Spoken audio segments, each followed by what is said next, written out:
आप आदेश करो सर। मैं ये चाह रहा था कि हम लोग कुछ सेशन में लाइव चर्चा में आए, क्या आपके लिए संभव होगा? संभव की तो कोई मसला नहीं है, हाँ। आ सकते हैं, लेकिन क्या विषय क्या रखेंगे?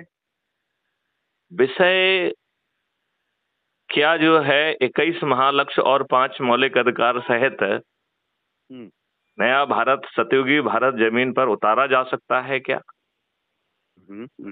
उसमें जो मैं डॉक्यूमेंट आपसे शेयर कर लेता हूं, जिसमें हमने, शायद आपने देखा हो ना देखा हो, 21 महालक्ष्य हैं, जिसमें आपको अपराध मुक्त एवं भ्रष्टाचार मुक्त भारत मिल जाएगा और उसमें धन की वर्षा का प्रावधान है।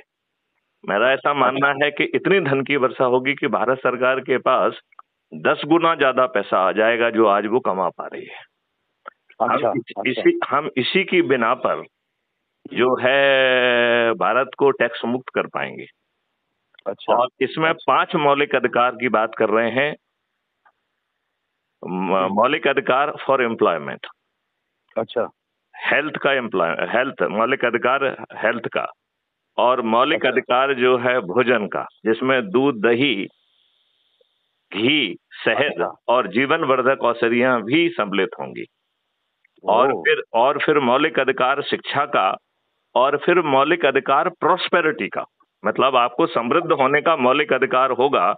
और इन मौलिक अधिकारों को जमीन पर उतारने के लिए भारत सरकार का एक पैसा खर्च नहीं होगा। मतलब ये बहुत इंपॉर्टेंट है, क्योंकि ये सब ना करने के पीछे आदमी ये कहता पैसा कहां से आएगा।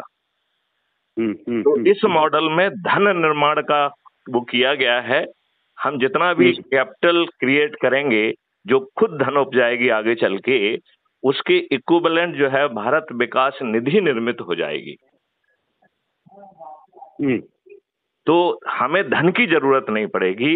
हम भारत के 140 करोड़ लोगों को रीट्रेन करके, रीअलाइन करके सतयुगी भारत जमीन पे उतार देंगे। लेकिन आज के हमारे ये राजनेता जो स्वयं अच्छी सोच से नहीं आए हैं, जो अच्छे लोगों को टिकट नहीं देते हैं, जो जाति, क्षेत्रीयता, सांप्रदायिकता, धार्मिक उन्माद और संकीर्ण राजनीति से जो है ना गवर्न हो रहे हैं, और इन्हीं कंसिडरेशन पर टिकट बांटते हैं। और उसमें भी यदि बाहुबली, धन बली और यदि कोई अपराधी मिल जाए तो सोने में सुहागा है। और उसके लिए एक फर्जी कॉन्सेप्ट क्रिएट किया गया है जिसको कहते हैं विनेबिलिटी। विनेबिलिटी मतलब जीतने का, जीतने का। Winnability, right. तो मेरा ये कहना है कि ये हम मात्र 9 दिन में संभव करके दिखा सकते हैं, और माननीय नरेंद्र मोदी जी के हाथ से दिखा सकते हैं, और माननीय नरेंद्र मोदी जी को मजबूत भी कर पाएंगे और मजबूर भी कर पाएंगे। अब मान लेते हैं कि अच्छा हम उनके लिए कह रहे हैं, उन्हें क्या करना होगा। तो हमारा कहना है कि हम माननीय नरेंद्र मोदी जी के दिमाग को तकलीफ नहीं देंगे, हम उनके ब्यूरोक्रेट के दिमाग को भी तकलीफ नहीं देंगे। हम जो है 21 महालक्ष्यों के लिए और 5 फंडामेंटल राइट के लिए 26 टास्क फोर्स का गठन करेंगे, जिसमें जो बेस्ट ब्रेन है, जिन्होंने ऑलरेडी बहुत काम किया है, बस उनको एक जगह इकट्ठा कर लेंगे, मॉडल